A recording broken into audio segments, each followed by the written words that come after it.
Hana-Ami is the name the Japanese have given stitched flower, and we now have the Hana-Ami Loom, which is a product that will be able to do all of these different flowers that you can see right here. It's exciting because you can use several different types of media in order to create the flowers. You can use yarn or ribbon, and we also are using raffia. It gives it a nice straw flower look. So yarn can be any size and weight, whatever works for you. You can also use raffia, which is very nice because it comes in a lot of bright colors. We've also had good experience using a 1/8 size ribbon. It can be satin, single satin or double face satin, doesn't matter. And also a nice little 1/8 inch grosgrain ribbon. I'm sure there are other products that you can use, but I think you'll have a great time experimenting and see what works for you.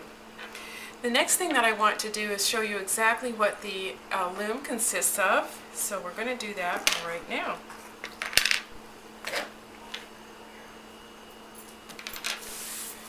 The loom comes quite compact, and it has a base and a lid. We're going to take the lid off, and inside you'll have 6 different types of looms. We've got the large circle, the medium circle, and the small circle. We have a large square, a hexagon, and a small square. We also have a center post that's used if you're going to just do half of a flower, and that is removable as well. It also comes with a darning needle, which we use to do our centers. This is your base to which all of the different looms will fit, and as you work, this will hold it steady so that you can have a nice free motion when you string the loom. So we're going to start with a very simple circle, and we're going to insert the circle into the base.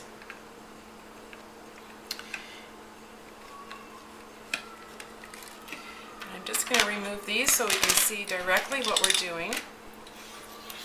This will give you a really good idea of how this basic stringing of the loom goes.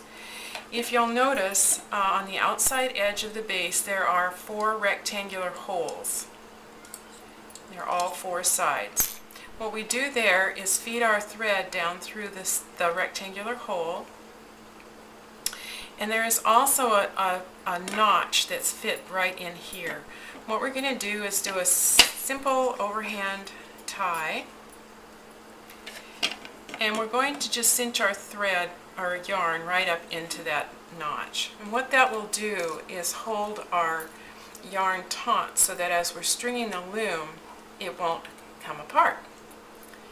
The next thing that you need to do, and I'm going to turn this so that it's visible for you, I come up directly between the lowest and the highest peg, run my yarn around the top peg, and come straight down to the opposite side. The next thing we're going to do is circle around that base peg, come up clockwise to the second peg, and go directly diagonally across to the peg on the right hand side of where you started. That is the routine all the way around. Now I found that it's really easy to turn my loom as I'm stringing it. Intuitively it seems to just go a little bit faster, it's comfortable, I seem to not miss a peg when I do this. You of course will find a method that works for you and that's easy. There's always more than one way of stringing a loom. So you're going to go around the pegs one right after the other, again in a clockwise motion, going directly from one peg to the opposite peg.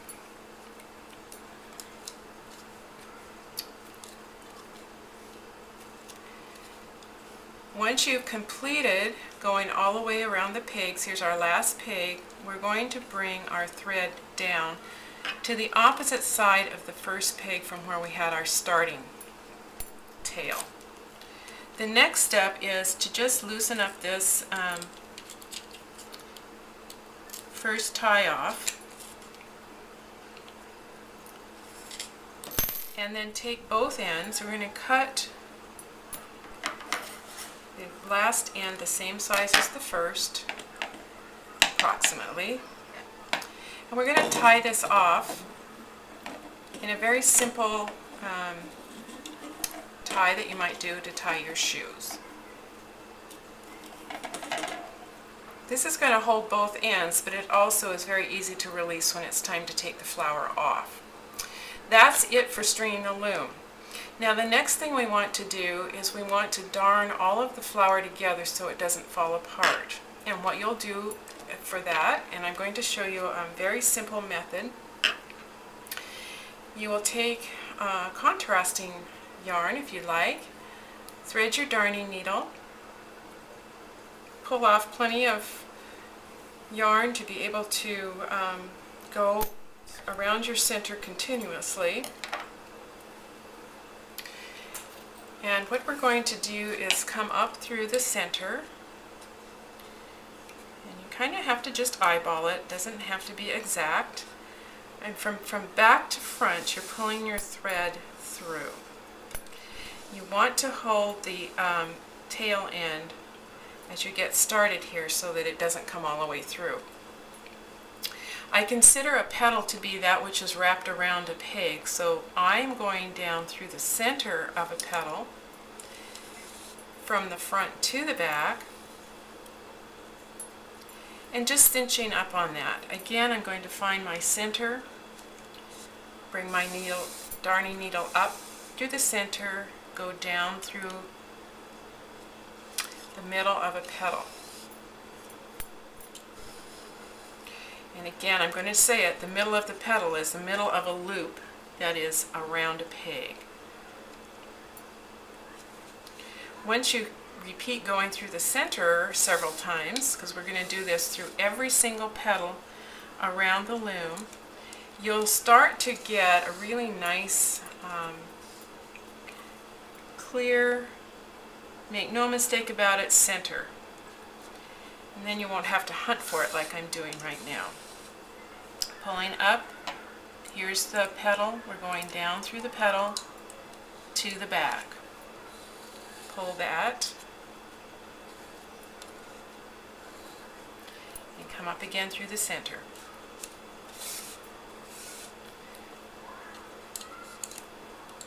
Petal to the back. Of course, it always wants to get caught on the pegs.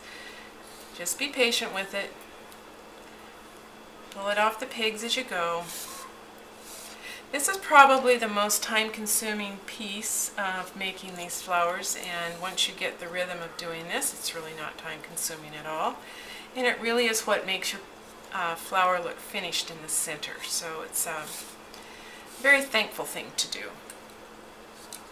Alright, I'm going to jump to one that's almost done, since I don't think you need to watch me do this the whole time. Do one more, and I'll show you how to finish it off.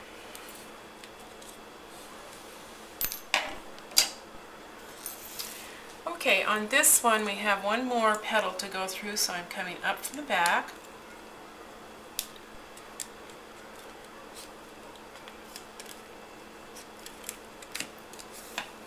And down through my last petal.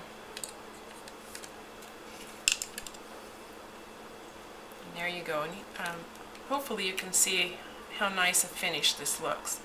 The next thing we're going to do is just release the ends that you tied in your bow tie off the edge of the base and remove your loom.